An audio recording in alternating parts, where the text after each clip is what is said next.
Hi,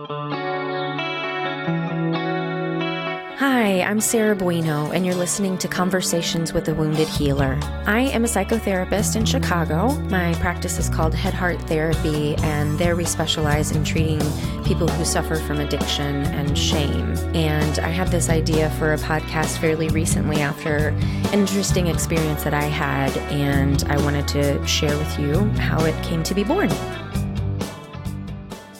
So back in 2017, June of 2017, I was interviewed for a podcast called The Creative Imposter by a woman named Andrea Klunder. And when I'd heard about Andrea's podcast, essentially it's all about exploring the struggles with imposter syndrome, which is essentially, people, if they knew the real me, or if they knew what crazy stuff goes on in my head, they would know I'm not good enough for wherever it is that I am. And it's something that a fair number of people in all positions that they struggle with. And because shame is one of my specialties, and imposter syndrome is basically created from shame and perfectionism, I thought that I had a lot to speak to this, not only professionally, but also personally as well. So I was interviewed at a time when I was really in the thick of some perfectionistic struggles. My business was growing in a way that was exciting, but also terrifying. And I was really in the thick of feeling imposter syndrome.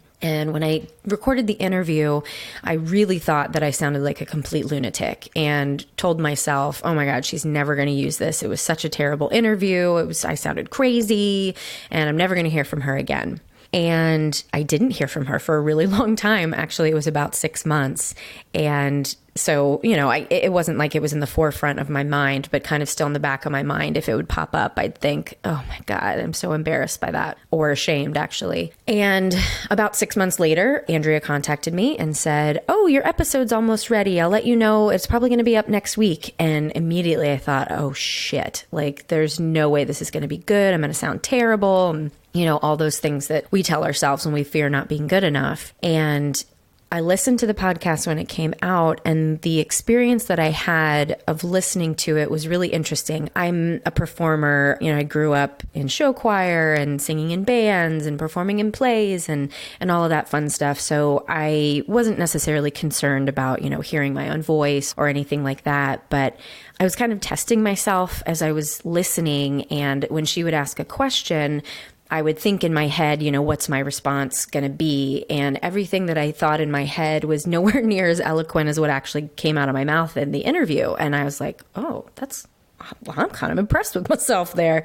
And that feeling of almost being outside of myself, listening to this person who sounded like she knew what the fuck she was talking about was, I felt proud of myself before for many things that I've done in my life, but the feeling of pride that I experienced in that moment was more of a maternal, parental feeling of love. And it felt like I was proud of my younger self somehow. And in that moment, I was like, holy shit, I think this is what self-love feels like. And it was so overwhelming and awesome and joyful. And so I put up the podcast on the website, sent it to a couple friends and shared it. And, I got some overwhelmingly positive feedback, which, obviously is lovely and feels great. But the thing that people kept saying over and over is that the marriage of vulnerability and professionalism was really refreshing and inspiring to people. And when I got that feedback, I just kept thinking, I'm not the only one who does this. I'm not the only person who talks this way. All of my friends, we talk this way. And so I kind of had the idea that we should be bringing this information to a little bit more of a public forum, because clearly it's something that's of interest to people. So I wanted to create a space to have more of these conversations with other professional healers doing their work.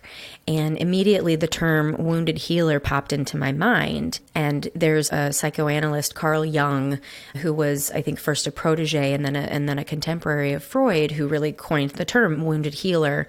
And his quote goes, "The analyst must go on learning endlessly. It is his own hurt that gives the measure of his power to heal. This and nothing else is the meaning of the Greek myth of the wounded physician." And I looked into that a little bit deeper. And in Greek mythology, there's a character, Chiron, who is a centaur, by the way, which fuck yeah, centaur. That's awesome. But so Chiron was hit by an arrow that caused a wound, and that wound never healed, but he went on to be a healer of others. So that's the backstory of the wounded healer. And I'm lucky enough in my life to have a ton of people who I'd consider to be wounded healers. And in my point of view, a wounded healer is someone who is bravely doing their own work while they're helping others. And in our business, we call it parallel process, when you sometimes find yourself walking right alongside your client, healing similar issues as them. I've had so many experiences where something comes out of my mouth that's completely relevant for, what the client is experiencing. And with my kind of mindful, watchful eye, I'll also be telling myself, hey girl, listen to your own advice. Take your own advice, because this is something you need to hear too. So the point of this podcast is to have conversations with other wounded healers and create a community where we can learn and heal from each other. And also I want to cultivate a space where vulnerability and authenticity are not only, shown, but celebrated. And I keep this quote from Brene Brown in my office, and I'll read it to you.